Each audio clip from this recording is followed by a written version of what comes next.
जय माता दी मित्रों, मेरा नाम पंडित प्रकाश जोशी। स्वागत है मेरे YouTube फेसबुक चैनल एस्ट्रो आज में। मित्रों, आज हम चर्चा कर रहे हैं नव वर्ष साल 2026 के पहले महीना यानी जनवरी का महीना मकर राशि का कैसा जाने वाला है। कैसी होगी धन की, स्वास्थ्य की, परिवार की स्थिति, दाम्पत्य जीवन, प्रेम की स्थिति जनवरी के महीने में, उसके बारे में हम इस कार्यक्रम में चर्चा करने वाले हैं। 4 ग्रहों का ट्रांजिट होगा जनवरी के महीने में। सूर्य का राशि परिवर्तन, बुध का राशि परिवर्तन, मंगल का राशि परिवर्तन और शुक्र का राशि परिवर्तन होगा। इसका मकर राशि पे क्या इफेक्ट पड़ेगा, इसके बारे में चर्चा कर लेते हैं। ये जनवरी के महीने की मित्रों आपके सामने कुंडली आ रही है जो आपके सामने है। और अगर हम बात करें कि ये जनवरी के महीने की आपके सामने कुंडली है, अगर आपकी जन्म राशि मकर है तो भी आपकी यही कुंडली है। यदि आपका लगन मकर है तो भी आप ये राशिफल देख सकते हैं। सबसे पहले जितने भी मकर राशि वाले जातक और जातिकाएं, नव वर्ष की हार्दिक हार्दिक शुभकामनाएं। एस्ट्रो आज संस्थान की ओर से आप सभी का नव वर्ष मंगलमय हो, आपकी इच्छाएं पूर्ति हो, हम ये माता रानी से कामना करते हैं। तो सबसे पहले हम हेल्थ के बारे में चर्चा कर लेते हैं। तो हेल्थ के स्वामी कौन है? जहाँ 10 नंबर लिखा है इनके स्वामी शनि है। शनि अभी तक वक्री हो रहे थे, अब मार्गी हो गए, तृतीय भाव में बैठ गए। तृतीय भाव पराक्रम का भाव होता है मित्रों। तृतीय भाव में शनि, मंगल और सूर्य बहुत अच्छा रिजल्ट देते हैं। तो कहीं ना कहीं आप जनवरी के महीने में बहुत ज़्यादा सोशलाइज होने वाले हैं, यानी इधर उधर के प्लेस देखने वाले हैं और कहीं ना कहीं मित्रों से मिलने वाले, रिश्तेदारों से मिलने वाले, यानी जनवरी के महीने में अधिक से अधिक फंक्शन अटेंड करने वाले, काफ़ी ज़्यादा सोशलाइज आप दिख रहे हैं। जिस वजह से, क्योंकि शनि हड्डियों कारक होता है, तो हाथ पैरों में दर्द की समस्या निरंतर आपको बनी रह सकती है, वरना आपका जनवरी के महीने में अच्छा स्वास्थ्य है, इसमें कोई दिक्कत नहीं है। जनवरी के महीने में आप धन कमाने के लिए बहुत भागादौड़ी करने वाले हैं। काम को सफल बनाने के लिए भागादौड़ी जनवरी से ही आपकी शुरू होगी और कुछ नियम, कुछ प्रण बनाने वाले हैं कि ये जनवरी में मैं ये छोड़ूंगा, ये करूँगा, तो ये प्रण भी आप बनाने वाले हैं, उसके योग भी नज़र आ रहे हैं। धन की स्थिति के बारे में बात करें तो धन भाव के वही स्वामी धन भाव यानी 11 नंबर जहाँ लिखा है ये धन भाव होता है। धन भाव के स्वामी तृतीय भाव में बैठे हैं, तो जनवरी का महीना धन के लिए भी बहुत ही अच्छा है। एक तो आपको रुका हुआ धन मकर राशि को प्राप्त होता रहेगा। जनवरी के महीने में अचानक ही आपकी सेल बढ़ जाएगी, पुराने रिटर्न क्लाइंट वापस आएंगे और अच्छा धन का ऑर्डर आपको देते हुए नजर आएंगे और कोई डील भी आपकी बनेगी। तो जनवरी का महीना खासकर धन के लिए, मकर राशि के लिए बहुत लाभकारी है। अचानक भूले बिसरे लोग भी वापस आएंगे, आपको कॉल करेंगे, आपसे संपर्क करेंगे और आपको अच्छा धन का लाभ देते हुए नजर आएंगे। तो धन के लिए जनवरी बहुत ही अच्छा है। और मित्रों, मकर राशि वालों, आपका साल 2026 कैसा रहने वाला है क्या आप जानते हैं? नहीं जानते तो मेरे YouTube चैनल में जाएं एस्ट्रो आज, और उसमें साल 2026 मकर राशि की 13 से 15 मिनट की वीडियो है। हर पक्ष को डिटेल में मैंने समझाया है, उसको ज़रूर देखें और उसको नोट कर ले, क्योंकि मैं आपको गारंटी देता हूं कि मैंने अगर 10 भविष्यवाणियां मकर राशि में कही है ना, तो 5 से 7 भविष्यवाणियां सच होगी। वो आपको पता चलेगा जब आखिर यानी दिसंबर 2026 में जब आप दोबारा खोल के देखेंगे ना, तब आपके समझ में आएगा, अभी नहीं समझ में आएगा। तो इसलिए आप उसको देखना बहुत ज़रूरी है। कोई निर्णय लेना चाहते हैं, शादी करना चाहते हैं, विदेश जाना चाहते हैं, तो निर्णय जब लेना जब वो वीडियो देख लेना, याद रखिएगा। चलिए अब हम आपके परिवार भाव के बारे में बात कर लेते हैं। तो परिवार भाव के बारे में बात करें तो 4th हाउस होता है, यही प्रॉपर्टी का हाउस होता है मित्रों, यही परिवार का हाउस होता है, माता का हाउस भी यही होता है। तो परिवार भाव जहाँ 1 नंबर लिखा है ये 4th हाउस है, उसके स्वामी मंगल है। मंगल अभी 12वें में बैठे हैं, यानी ये 12वें में 15 तारीख तक बैठे रहेंगे। हालांकि कोई ख़राब स्थिति नहीं है क्योंकि धनु राशि में बैठे हैं। फिर ये 15 तारीख के बाद 12वें भाव से हम देखें तो ये मकर राशि अपने उच्च राशि में आ जाएंगे। तो 1 से लेकर 15 जनवरी तक परिवार के साथ में कहीं यात्रा के आपके योग नज़र आ रहे हैं, यानी नदी, पहाड़, तीर्थ यात्रा परिवार के साथ में आप जाने वाले हैं। लेकिन 1 से 15 में आपके खर्चे भी बहुत होंगे। परिवार पे आपका खर्चा होगा, कुछ टूट फूट रेनोवेशन पे भी आपका खर्चा होगा, वाहन पे भी आपका खर्चा होगा, क्योंकि मंगल 12वें में खर्चा भी बढ़ाते हैं, तो खर्चे भी आपके होंगे। पारिवारिक भाव आपका मध्यम ही रहेगा 15 तक। 16 तारीख से लेकर और 31 जनवरी के बीच में मंगल मकर राशि में पहुंच जाएंगे। यहाँ पर पारिवारिक भाव बहुत ही अच्छा आपका होगा। यहाँ पर प्यार प्रेम सौहार्द बढ़ेगा, खर्चे कंट्रोल में होंगे और कहीं ना कहीं परिवार भाव आपका जनवरी के महीने में मकर राशि का अच्छा ही है। बात कर लेते हैं आपका संतान भाव के बारे में। तो संतान भाव के स्वामी कौन है? शुक्र। शुक्र बैठे हैं 12वें भाव में, देखिए 9 यहाँ लिखा है, और शुक्र बुध सूर्य और मंगल ये चारों ग्रह बैठे हैं और शुक्र यहाँ कमज़ोर है। तो जनवरी का महीना संतान के लिए बहुत अच्छा नहीं है। संतान के बिगड़ने के चांसेस ज़्यादा है।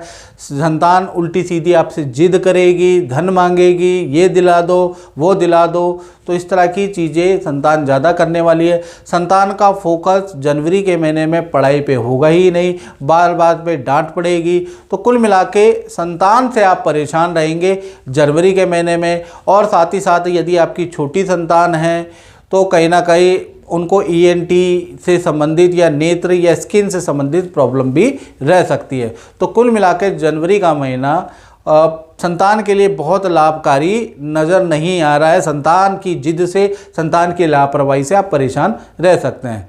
बात करें आपके करियर के बारे में, यानी मकर राशि वाले उनकी जो नौकरी चाहते हैं या नौकरी करते हैं, तो भाई गुरु और चंद्रमा दोनों ही छठे भाव में बैठे हैं। छठा भाव कंपटीशन भाव होता है, साथ ही साथ ये रोग भाव भी होता है, ऋण भाव भी होता है, तीनों भाव यही होते हैं। तो हम यहाँ कंपटीशन के बारे में बात कर लेते हैं। गुरु चंद्रमा यहाँ बैठे हुए हैं, तो 1 से लेकर और 13 जनवरी तक तो काम का प्रेशर बना ही रहेगा, उसमें कोई सुधार मुझे नज़र नहीं आ रहा। बहुत मेहनत करने के बाद भी 13 जनवरी तक आपको गुरु चंद्रमा का जो ये बैठे हैं ना, इनकी युति का लाभ नहीं मिलेगा।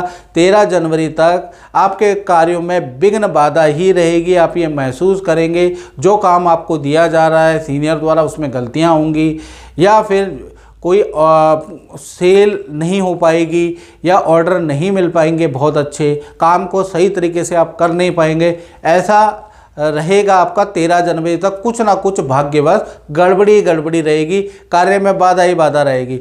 14 तारीख के बाद गुरु चंद्र की युति का आपको प्रभाव मिलेगा। 14 तारीख से लेकर और 31 जनवरी तक अचानक आपका कार्य, आप अच्छे कार्य करने लगेंगे और मित्रों की हेल्प की, बॉस की राय के कारण आपकी जो समस्या करियर में चल रही है वो भी सॉल्व होती हुई नज़र आएगी। आपका परफॉर्मेंस भी अच्छा रहेगा और जो नए लोग हैं उनको इंटरव्यू में भी अच्छी सफलता, नई नौकरी के ऑफर भी या प्रोजेक्ट चेंज के ऑफर भी 14 से 31 जनवरी में बन रहे हैं। तो ये गुरु चंद्रमा की युति का प्रभाव आपको भाई 14 तारीख के बाद मिलेगा, उससे पहले तो बैड लक रहेगा।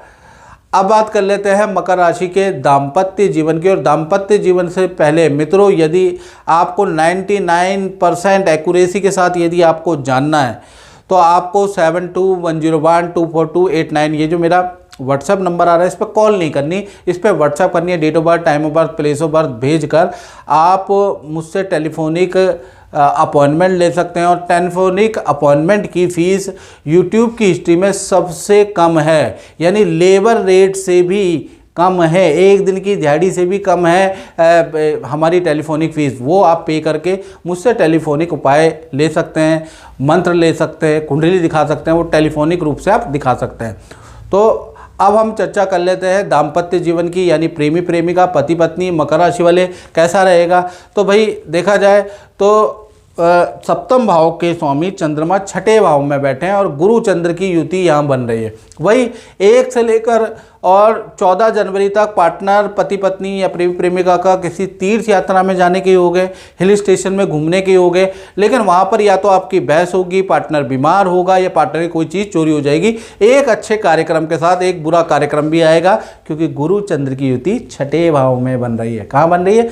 छठे भाव में। तो इसलिए अच्छा भी काम होगा पार्टनर का, उसके साथ कुछ बुरा भी होगा, तो ऐसा चलता रहेगा। फिर उसके बाद देखा जाए जो गुरु चंद्र का प्रभाव पार्टनर को जो मिलेगा वो कहीं ना कहीं मिलेगा 14 जनवरी से। 14 जनवरी से 31 जनवरी के बीच में पार्टनर जो जरा सी बात में नाराज़ हो जा रहा था, पार्टनर जरा सी बात में आपसे अनसेटिस्फाई हो जा रहा था, तो आप दोनों की आपस में बनेगी, आपकी बाउंडेशन अच्छी होगी।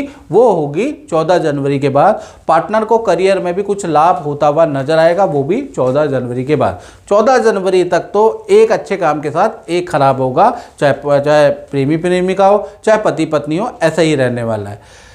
अब बात कर लेते हैं मकर राशि वाले उनकी, जो व्यापार करते हैं, फैक्ट्री चलाते हैं या अपना ही काम करते हैं। तो भाई दसम भाव के जो स्वामी हैं, दसम भाव के स्वामी आपके कौन है? आपके कहीं ना कहीं शुक्र है, और शुक्र 12वें भाव में बैठे हैं, और ये 12 तारीख तक 12वें भाव में जहाँ 9 नंबर लिखा है वहाँ पर सूर्य, बुध, मंगल और शुक्र के साथ बैठे रहेंगे। तो यानी कि 1 जनवरी से लेकर और 12 जनवरी तक शुक्र कमज़ोर हैं। तो इसमें होगा क्या? इसमें ये होगा कि कर्मचारी की लापरवाही, छुट्टी के कारण आपको नुकसान होता हुआ नजर आएगा। काम आप बढ़ाने की कोशिश करेंगे, डील क्रैक करने की कोशिश करेंगे, लेकिन होगा नहीं। व्यापार में ये जो शुरुआती 12 दिन है इसमें काम डाउन रहेगा, और सरकारी खर्चा भी, टैक्स का, जीएसटी का आपका खर्चा भी बढ़ेगा। तो कुल मिला के यहाँ थोड़ा आप परेशान मुझे दिखाई दे रहे हैं, क्योंकि शुक्र यहाँ कमज़ोर है। हाँ, 12 तारीख के बाद शुक्र धनु राशि से निकल के मकर राशि में आ जाएंगे। ये स्थिति मालव्य योग बनेगा, यानी कर्मचारी भी वापस आ जाएंगे, और कहीं ना कहीं आपकी स्थिति यहाँ से बदलती है। और 13 तारीख से और 31 जनवरी तक आपका काम काफ़ी अच्छा रहने वाला है। अच्छा ऑर्डर आपको प्राप्त होगा, काम में जो टेंशन, व्यापार में जो टेंशन है वो दूर होती हुई नजर आएगी। तो कुल मिला के 12 तारीख तक दुकानदार, व्यापारी लोग थोड़ा परेशान रह सकते हैं, उसका ये योग बन रहा है। और मित्रों, इस कार्यक्रम में बस इतना ही। मुझे दीजिए इजाज़त। जय माता दी।